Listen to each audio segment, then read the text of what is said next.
কোটা সংস্কার আন্দোলনকে কেন্দ্র করে সারা দেশে সহিংসতার পর এখন চলছে কারফিউ। মোতায়েন আছে সেনাবাহিনীও। বৈষম্য বিরোধী এই আন্দোলনকারীদের বিরুদ্ধে সম্প্রতি ঢালাওভাবে মামলা ও গ্রেপ্তার করছে আইনশৃঙ্খলা বাহিনী। কোটা আন্দোলনের চলমান পরিস্থিতি নিয়ে এবার মুখ খুলেছে সুশাসনের জন্য নাগরিক ও টিআইবি। হেলিকপ্টার থেকে বোমা ফেলা দেশ কারো বাবার সম্পত্তিও না, দেশটা দেশের মানুষের।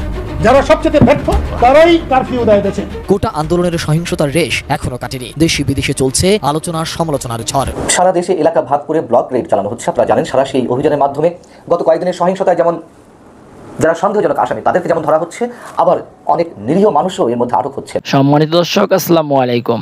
নতুন একটি নিউজ ভিডিওতে আপনাদের জানাচ্ছি স্বাগতম।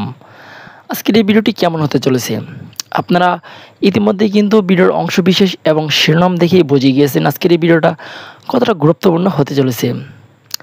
আওয়ামী লীগ এবং বিএনপি ভাইদের জন্য কিন্তু আজকের এই ভিডিওটা খুবই গুরুত্বপূর্ণ হতে চলেছে বলে আমি মনে করছি। আপনারা কিন্তু ইতিমধ্যে জেনে গিয়েছেন। সেই সাথে গোলাম মাওলা রনি সাহেব কিন্তু আজকে খুবই কিছু গুরুত্বপূর্ণ বিষয় নিয়ে আলোচনা করেছে। সেই বিষয়গুলো কিন্তু শেখ হাসিনার দিকেও ইঙ্গিত হয়েছে এবং জাতিসংঘ থেকে কী বলেছে সেই বিষয় নিয়ে কিন্তু কথা বলেছে গোলাম মাওলা রনি সাহেব। তার জন্য ভিডিওটি স্কিপ না করে সম্পূর্ণ দেখবেন। আশা করি অনেক কিছু জানতে পারবেন এবং বুঝতে পারবেন। প্রিয় দর্শক বন্ধুরা, বিস্তারিত ভিডিওতে যাওয়ার আগে আপনাদের কাছে একটা রিকোয়েস্ট থাকবে, যারা এখন এই চ্যানেল সাবস্ক্রাইব করে রাখেননি এই চ্যানেল সাবস্ক্রাইব করে পাশে থাকা বেল আইকনটি বাজিয়ে রাখুন। ইতিমধ্যে যারা সাবস্ক্রাইব করে দিয়েছেন সকলকে জানাচ্ছি অসংখ্য অসংখ্য ধন্যবাদ। প্রিয় দর্শক শ্রোতা, এই ভিডিওটিকে লাইক দিয়ে চলুন আমরা ধারাবাহিকভাবে সেই বিস্তারিত ভিডিওগুলো একের পর এক দেখে আসি।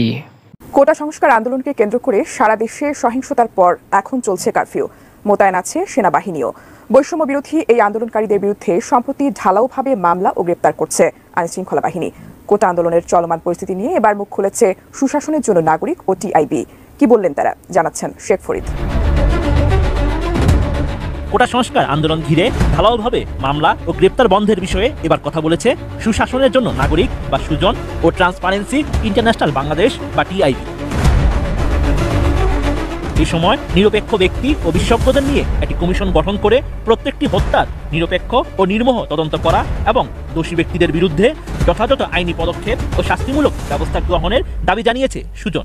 একই সঙ্গে ঢালাওভাবে মামলা ও গ্রেপ্তার বন্ধ ও শিক্ষার্থীদের নিরাপত্তা নিশ্চিতের দাবি জানিয়েছে সংস্থাটি। ২৬ জুলাই সুজনের সভাপতি এম হাফিজউদ্দিন খান ও সম্পাদক ডক্টর বদিউল আলম মজুমদার স্বাক্ষরিত গণমাধ্যমে পাঠানো এক বিবৃতিতে এসব দাবি জানানো হয়। এতে বলা হয়েছে, সরকারি চাকরিতে কোটা সংস্কারের লক্ষ্যে সাধারণ শিক্ষার্থীদের আন্দোলনের জের ধরে সৃষ্ট অচল অবস্থা এখনও নিরসন হয়নি। সহিংসতায় মৃত্যুর সংখ্যাও দিন দিন বেড়েই চলেছে। গণমাধ্যমের প্রতিবেদন অনুযায়ী নিহতের সংখ্যা ২০০ ছাড়িয়েছে। সরকারের পক্ষ থেকে উস্কানিমূলক বক্তব্য দেওয়া, স্বার্থান্বেষী মহলের ইন্ধন ও আইন শৃঙ্খলা রক্ষাকারী বাহিনীর অতিরিক্ত বল প্রয়োগের ফলে এত প্রাণহানির ঘটনা ঘটেছে। এতে দেশে গণতন্ত্র ও সুশাসনের ঘাটতি পরিলক্ষিত হয়েছে। কোনো স্বাধীন ও গণতান্ত্রিক দেশে অধিকার আদায়ের লড়াইয়ে এত প্রাণহানি কোনোভাবেই মেনে নেওয়া যায় না। প্রত্যেকটি প্রাণ গুরুত্বপূর্ণ, কোনো কিছুর বিনিময়ে তা পূরণ হওয়ার নয়। ডিজাইন, এলিগেন্স, বিউটি, সেরা পণ্য সবার জন্য জেভিকো। বিবৃতিতে আরো বলা হয়েছে, সরকারের উচিত কোটা আন্দোলনকে ঘিরে সাধারণ শিক্ষার্থী সহ মানুষ কেন এত ক্ষুব্ধ তা উপলব্ধিতে আনার চেষ্টা করা। তাদের আশঙ্কা, কোটা সংস্কার আন্দোলনের মাধ্যমে যে গণবিস্ফোরণ হয়েছে তা রোগের উপসর্গ মাত্র। মূল রোগ হলো ভোটাধিকার থেকে শুরু করে জনগণের অন্যান্য নাগরিক অধিকার না পাওয়ার বঞ্চনা। তাই স্থায়ীভাবে সংকটের নিরাময় ঘটাতে হলে উপসর্গের নয়, রোগের চিকিৎসা আবশ্যক। এই লক্ষ্যে সব অংশীজনকে বিশেষ রাজনৈতিক দলগুলোর সঙ্গে অনতিবিলম্বে সংলাপের আয়োজন এবং গুরুতর সমস্যাগুলোর একটি টেকসই সমাধানের পৌঁছানোর জন্য তারা সরকারের প্রতি আহ্বান জানায়। একই সঙ্গে অবিলম্বে বৈষম্য বিরোধী ছাত্র আন্দোলনের নেতৃবৃন্দের সঙ্গে আলোচনা করে এবং তাদের যৌক্তিক দাবিগুলো মেনে নিয়ে সব ধরনের অচল অবস্থা নিরসনের দাবি জানায় সুজন। এদিকে ভিন্ন মত ও দাবি আদায়ের শান্তিপূর্ণ আন্দোলন অপরাধ নয়, এটি সাংবিধানিক অধিকার বলে জানিয়েছেন ট্রান্সপারেন্সি ইন্টারন্যাশনাল বাংলাদেশ বা টিআইবির নির্বাহী পরিচালক ডক্টর ইফতেখারুজ্জামান। ২৬ জুলাই এক বিবৃতিতে সংস্থাটি এই আহ্বান জানায়। সেই সঙ্গে আন্দোলনরত শিক্ষার্থীদের সব সমন্বয়কের সঙ্গে সংলাপের মাধ্যমে দাবিগুলোর কার্যকর বাস্তবায়নের জন্য শিক্ষার্থীদের কাছে গ্রহণযোগ্য রোডম্যাপ প্রণয়নের আহ্বান জানিয়েছে টিআইবি। টিআইবির নির্বাহী পরিচালক জানান, অবিলম্বে আন্দোলনরত শিক্ষার্থীদের সব যৌক্তিক দাবি সরকার কর্তৃক মেনে নেওয়া সাপেক্ষে গঠনমূলক সংলাপের মাধ্যমে সব পক্ষের মধ্যে একটি আস্থার পরিবেশ তৈরি করতে হবে, আর এই উদ্যোগ সরকারকেই নিতে হবে। তিনি আরও জানান, আন্দোলনে সহিংসতা যুক্ত হওয়ার পর সরকারি গুরুত্বপূর্ণ স্থাপনায় আগুন দেওয়ার অভূতপূর্ব বিধ্বংসী ঘটনা ঘটে। বিষয়টি গুরুত্বপূর্ণ স্থাপনা নিরাপত্তা প্রশ্নে সরকারের সংশ্লিষ্ট প্রতিষ্ঠানের প্রস্তুতি, সামর্থ্য ও সদিচ্ছা সম্পর্কে মৌলিক প্রশ্নের জন্ম দেয়। এমন সংকটে সরকারের একটি আত্মসমালোচনার সুযোগ সৃষ্টি হয়েছে। সেই সুযোগকে কাজে লাগিয়ে ভিন্নমত দমনের নীতি থেকে সরে এসে সরকার গণতান্ত্রিক ও সুশাসনমুখী পথ অবলম্বন করবে বলে আশা করছে টিআইবি। আসসালামু আলাইকুম। সারা দেশে এলাকা ভাগ করে ব্লক রেড চালানো হচ্ছে, আপনারা জানেন। সারা সেই অভিযানের মাধ্যমে গত কয়েকদিনের সহিংসতায় যেমন যারা সন্দেহজনক আসামি তাদেরকে যেমন ধরা হচ্ছে, আবার অনেক নিরীহ মানুষও এর মধ্যে আটক হচ্ছেন। তাদের অপরাধটা কি? একই সঙ্গে কোটা সংস্কার আন্দোলনের সামনে সারিতে যারা ছিলেন বা বলা যায় যারা সমন্বয়কের দায়িত্ব পালন করছেন বা করেছেন, তাদের অনেককে এরই মধ্যে দফায় দফায় চোখ বেঁধে বিভিন্ন স্থান থেকে তুলে নেওয়া হয়েছে। আপনারা জানেন, শারীরিক মানসিক নির্যাতনের পরে তাদেরকে আবার চোখ বেঁধে রাস্তার উপরে ফেলে রাখা হয়েছে। আবার নতুন করে শুক্রবার হাসপাতাল থেকে চিকিৎসাধীন অবস্থায় এই কোটা সংস্কার আন্দোলনের 3 নেতাকে আবারও তুলে নিয়ে যাওয়া হয়েছে। সে বিষয়ে পরে আসছি। আপনাদের একটু জানিয়ে রাখি যে ব্লক রেডটা আসলে কি। কোনো বিশেষ এলাকাকে কেন্দ্র করে যখন বিশেষ অভিযান পরিচালনা করা হয়, তখন আইন শৃঙ্খলা রক্ষাকারী বাহিনীর শত শত সদস্য এলাকাটিকে ঘিরে রাখেন যাতে কোনো মানুষ বের হতে না পারেন। বিভিন্ন পথে তারা অবস্থান নেন এবং পরবর্তীতে গোয়েন্দা তথ্যের ভিত্তিতে বিভিন্ন বাসাবাড়িতে অভিযান চালানো হয়। ঠিক তেমনটাই চলছে। মানুষ রীতিমতো আতঙ্কিত হয়ে পড়েছেন। একটা হরিবল সিচুয়েশনের মধ্যে তারা দিন রাত কাটাচ্ছেন। সে তাতেও কোনো সমস্যা নয়। যখন নিরীহ নিরাপদ মানুষেরা আটক হন, সেই পরিবারগুলোর কী অবস্থা হয়? যদিও পুলিশের পক্ষ থেকে দাবি করা হচ্ছে যে যারা প্রকৃত অপরাধী বা সন্দেহজনক আসামি তাদের বাইরে কাউকে আটক করা হচ্ছে না, কিন্তু গণমাধ্যমের পক্ষ থেকে বা আমরা যতটুকু জানতে পেরেছি তাতে অনেক নিরীহ মানুষ আটক হচ্ছেন, হয়রানির শিকার হচ্ছেন। এবং এই যে অভিযানগুলো পরিচালিত হচ্ছে তাতে পুরো এলাকার মানুষ আতঙ্কিত হয়ে পড়ছেন চরমভাবে। যদি উদাহরণ হিসেবে বলা যায়, গত বৃহস্পতিবার রাজধানীর শাহিনবাগ এলাকায় এ ধরনের অভিযান পরিচালিত হয়। এর অংশ হিসেবে ওই এলাকায় হেলিকপ্টার থেকে নিচে আলু ফেলা হয়। এতে করে এলাকার মানুষজন উদ্বেগজনক অবস্থায় পড়েন, আতঙ্কিত হয়ে পড়েন। একইভাবে রাজধানীর বসুন্ধরা এলাকায় এ ধরনের ব্লক রেড পরিচালিত হয়েছে। যখন অসংখ্য পুলিশের উপস্থিতিতে মানুষ কৌতূহল বশত বা আতঙ্কিত হয়ে কোনো এক বাড়ি থেকে পুলিশ সদস্যদের অ্যাক্টিভিটিস ভিডিও করা হচ্ছিল, তখন সেই বাসা বাড়িটিকে বা ফ্ল্যাটটিকে উদ্দেশ্য করে লক্ষ্য করে পুলিশের কোনো এক সদস্যের পক্ষ থেকে গুলি ছোড়া হয়। এমন একটি ভিডিও সামাজিক যোগাযোগ মাধ্যমে বেড়াচ্ছে বিষয়টি, এই ভিডিওটি। এই যদি অবস্থা হয় তাহলে কি আমাদের কি উপলব্ধি করতে কষ্ট হচ্ছে কী ধরনের একটি ভৌতিক পরিবেশে মানুষকে বসবাস করতে হচ্ছে এই মুহূর্তে দেশে? কোটা সংস্কার আন্দোলনের 3 নেতা আসিফ মাহমুদ, বাকের মজুমদার এবং নাহিদ ইসলাম, তারা 3 জন রাজধানীর ধানমন্ডিতে গণস্বাস্থ্য কেন্দ্র হাসপাতালে চিকিৎসাধীন ছিলেন। তাদেরকে তুলে নিয়ে যাওয়া হলো আবারও। এই 3 জনকে এর আগেও তুলে নিয়ে যাওয়া হয়েছে, আবারও তুলে নিয়ে যাওয়া হলো সাদা পোশাকে, ডিবি পরিচয়ে। প্রথম দিকে ডিবির পক্ষ থেকে স্বীকার করা হয়নি, পরবর্তীতে জানানো হয়েছে হ্যাঁ তাদেরকে হেফাজতে নেওয়া হয়েছে নিরাপত্তার খাতিরে। আমি সে বিষয়ে আরেকটু পরে আসছি। প্রথম কথা হচ্ছে এই যে ডিবির পরিচয়ে সাদা পোশাকে তাদেরকে হাসপাতাল থেকে আটক করা হলো। বাদ দিলাম হাসপাতাল, আদালতের নির্দেশনা তো রয়েছে একাধিকবারের যে সাদা পোশাকে কাউকে আটক করা যাবে না, বিনা ওয়ারেন্টে কাউকে আটক করা যাবে না। বাংলাদেশের রাজনীতিতে নজিরবিহীন সব ঘটনা ঘটে যাচ্ছে। আর বাংলাদেশের যে আকাশ এবং বাতাস, এখানেও নজিরবিহীন গন্ধ ছড়িয়ে পড়েছে। কেউ বলছে বাতাসে লাশের গন্ধ, কেউ বলছে রক্তের যে গন্ধ মাটিতে যে ছড়িয়ে পড়েছে এটি বাতাসকে বিষাক্ত করে ফেলেছে। অর্থাৎ যারা মারা গিয়েছেন তাদের লাশ, এই লাশের গন্ধ, আর যারা আহত হয়েছেন, যাদের রক্ত ঝরেছে, সেই রক্ত যে জমিনে পড়েছে এবং সেই রক্ত অন্য যেই জায়গাগুলোতে পড়েছে। এবং আপনারা জানেন যে রক্ত যখন শুকিয়ে যায়, পচে যায়, এটা বিকট দুর্গন্ধ সৃষ্টি করে। তো এই জন্য একটা বিখ্যাত কবিতা আছে, বাতাসে লাশের গন্ধ। এই কথাগুলো ইদানিংকালে আলোচনা হচ্ছে। এরপর হলো যে আমাদের সমাজ সংসারে সবসময়টাতে হাসি এবং কান্না এটা যুগপৎভাবে চলতে থাকে।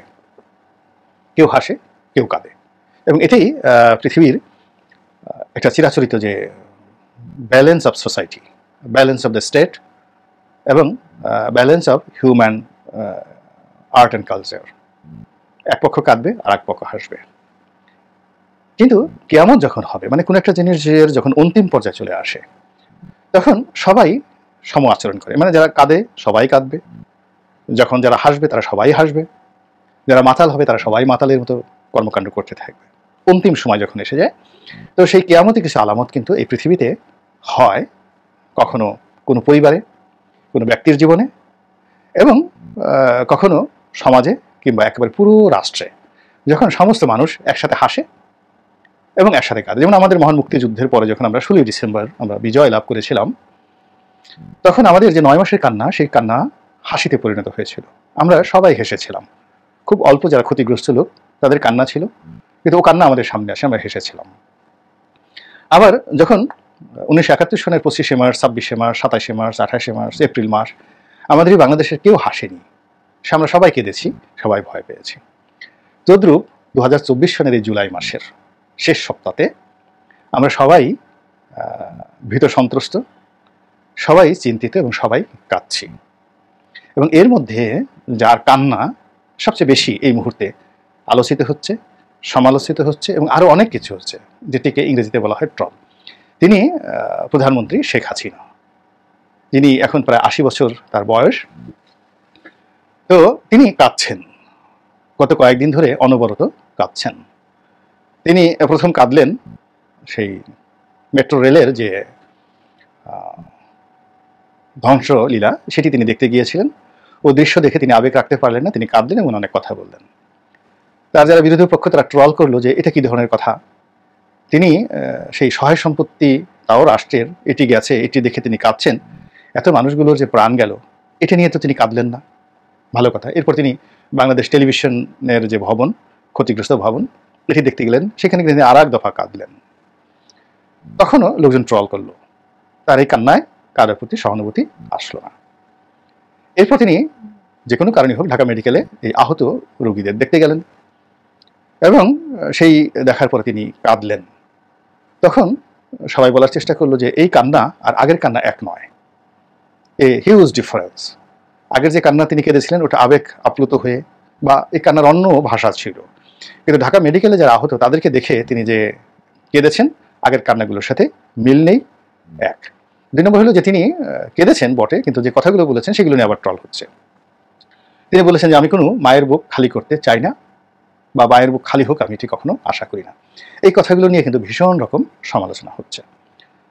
তো এখন এই যে একটা সেন্সিটিভ বিষয়, যিনি দেশের প্রধানমন্ত্রী, যিনি দেশের প্রবীণতম রাজনীতিবিদ, প্রায় 80 বছর তার বয়স, এর মধ্যে সুদীর্ঘকাল ধরে তিনি ক্ষমতায় আছেন, একটা দলের বলতে গেলে তিনি দ্বিতীয় প্রতিষ্ঠাকারী, আওয়ামী লীগের সেকেন্ড ফাউন্ডার, এবং আওয়ামী লীগ যে রিভাইভ করেছে শেখ হাসিনার নেতৃত্বে রিভাইভ করেছে, আজকের আওয়ামী লীগ বলতে শেখ হাসিনা।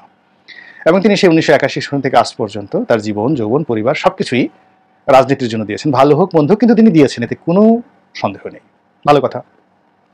তো এটার বিনিময়ে তিনি কি পেলেন এই পরিণত বয়সে? তিনি কি শুধুমাত্র মানুষের ট্রল পেলেন, মানুষের সমালোচনা পেলেন? তার কি জীবনে কোনো ভালো কাজ নেই? তিনি কি আবেগপ্রবণ হতে পারেন না? তিনি কি কাঁদতে পারেন না? তিনি কি কোনো কথা বলতে পারেন না? এই বিষয়গুলো নিয়ে খুব তাত্ত্বিক আলোচনা হতে পারে, যেগুলো হয়তো আপনারা শুনতে চাইবেন না। আমি শুধুমাত্র তার যে তিনি কান্না, সেই কান্নার যে বিষয়গুলো, যেগুলো আপনাদের ভালো লাগবে শুনলে, সেই জিনিসগুলো আমি খুব সংক্ষেপে বলার চেষ্টা করব। প্রথমত, একটা বয়স আছে, ওল্ড এজ সিনড্রোম। মানুষ বয়স হয়ে গেলে সে কাঁদে, অকারণে কাঁদে, কাঁদতে তার খুব ভালো লাগে, সে একা একা কাঁদে, লোকজনের সামনে কাঁদে, এবং এটা কোনো রিজন নেই, শুধুই সে কাঁদে। এখন এটি সাধারণ মানুষের মধ্যে কম হয়, মানে গরিব, লেদু গেদু, ধলা, চকিনা, মকিনা, ফকিনা, বুয়া, মুয়া, শুয়া, এই যারা সারা জীবন পরিশ্রম করেছেন, তাদের 100 বছর বয়স হলেও তারা শত অভাবের মধ্যে কাঁদেন না। প্রকৃতি এখানে নিদারুণ একটা খেলা খেলে। আপনি দেখবেন যে বিভূতিভূষণের যে সেই বিখ্যাত পথের পাঁচালী, সেই পথের পাঁচালীর যে অপুর যে আত্মীয়া, সেই বৃদ্ধা মহিলা, একেবারে গুড়ি গুড়ি গুড়ি করে সে ঝগড়া করছে, মারামারি করছে, কিন্তু সে কিন্তু কাঁদছে না, সে অভিশাপ দিচ্ছে। সে অপুর মায়ের সঙ্গে সে ঝগড়া করছে, মাঝে মধ্যে সে চুরিও করছে, এটা ওটা চুরি করছে, কিন্তু সে কাঁদছে না। এটা মানে প্রকৃতিতে লীলা খেলা যে গরিব মানুষ, অভাবী মানুষ একেবারে মৃত্যুর পূর্বক্ষণ পর্যন্ত সে কখনো আবেগপ্রবণ হয় না। তার জীবন যুদ্ধের বিষয়গুলো নিয়ে সে ব্যস্ত থাকে, সে টুকটাক চুরি করে, ঝগড়াঝাটি করে এবং বুড়া হওয়ার পরে সে পাল্লা দিয়ে ঝগড়াঝাটি করে। এটা হলো এক শ্রেণীর লোকজন রয়েছে যারা খুব পেশাদার, অলি আল্লাহ, গাউস কুতুব, উকিল, বুদ্ধিজীবী।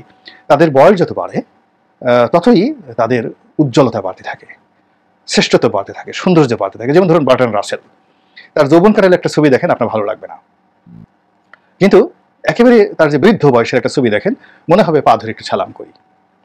আপনি যদি চেঙ্গিস খানের একটা ছবি দেখেন, দেখেন পরিণত বয়সের ছবি।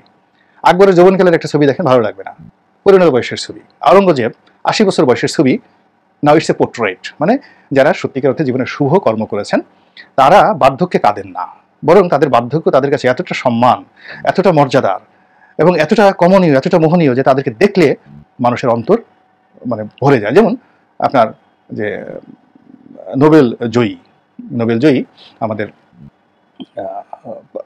এখন সেই যে ভদ্রমহিলা, আমার নামটা মনে আসতেছে না, আমাদের ভারতবর্ষে চলে এসেছিলেন এক মহিলা যিনি নোবেল পেয়েছিলেন, মাদার তেরেসা। তো দেখেন সেই মাদার তেরেসার যে একেবারে শেষ বয়সের ছবি, যৌবনের কোনো ছবি আকর্ষণীয় নয়। রবীন্দ্রনাথের যৌবনের কোনো ছবি আপনার কাছে ভালো লাগবে না, তার একেবারে বার্ধক্যের ছবি আপনার কাছে ভালো লাগবে। পাবলো পিকাসোর যৌবনের ছবি আপনার কাছে ভালো লাগবে না, লিওনার্দো দা ভিঞ্চির যৌবনের ছবি আপনার ভালো লাগবে না, বার্ধক্যের ছবি। তো এরকম সারা জীবন যারা একেবারে একটা সলিড কাজকর্ম করেন, আপনি অনেক বড় বড় পীর মাশায়েখ যাদের ছবি আমরা এখন ইদানিংভাবে দেখি, আপনি ধরেন মৌলানা শামসুল হুদা পাঁচবাগী, বাংলাদেশ হাফেজজি হুজুর, তারপরে এরকম অনেক খতিব ছিলেন, বায়তুল মোকাররমের খতিব যিনি ছিলেন তার ছবি দেখেন। তো বায়তুল মোকাররমের খতিব বলতে ওনাকে বোঝানো হয়, আমার এই মুহূর্তে তার নামটা মনে আসছে না। তো যাই হোক, ওবায়দুল হক, খতিব ওবায়দুল হক, মানে তার এই বার্ধক্যের ছবি আকর্ষণীয়। মাওলানা মহিউদ্দিন খান, বার্ধক্যের ছবি আকর্ষণীয়। তারপরে মাওলানা আব্দুল হামিদ খান ভাসানী, বার্ধক্যের ছবি তার আকর্ষণীয়। এমনকি বঙ্গবন্ধু শেখ মুজিবুর রহমান, তার বার্ধক্যের ছবি আকর্ষণীয়। তো যাই হোক, তো এরকম কিছু লোক আছে যাদের বার্ধক্য যাদেরকে মহিমান্বিত করে। আর কিছু মানুষ সেলিব্রিটি হন, জীবনে অনেক সফল হন, কিন্তু বার্ধক্যে গিয়ে তারা খেই হারিয়ে ফেলেন। এর কারণ হলো তাদের যৌবনটা খুব ভার্সেটাইল থাকে। একদিকে নেম, আরেকদিকে ফেম, একদিকে কর্ম, আরেকদিকে অপকর্ম, একদিকে দুঃখ আর একদিকে সুখ, সব মিলিয়ে একটা যাকে বলে একটা কমপ্লেক্স জীবন যারা যাপন করেন। এইরকম লোক বুড়ো হয়ে গেলে তাদের মধ্যে এই কান্নার রোগ পেয়ে বসে। কে? যেমন দিলীপ কুমারের শেষের দিকে উনি কোনো মঞ্চে উঠলেই কেঁদে দিতেন। তারপরে তার চেয়েও বিশ্বে চলচ্চিত্রে যাকে বলা হয় মহাকালের মহানায়ক, তার মতো কেউ হবে না, চার্লি চ্যাপলিন।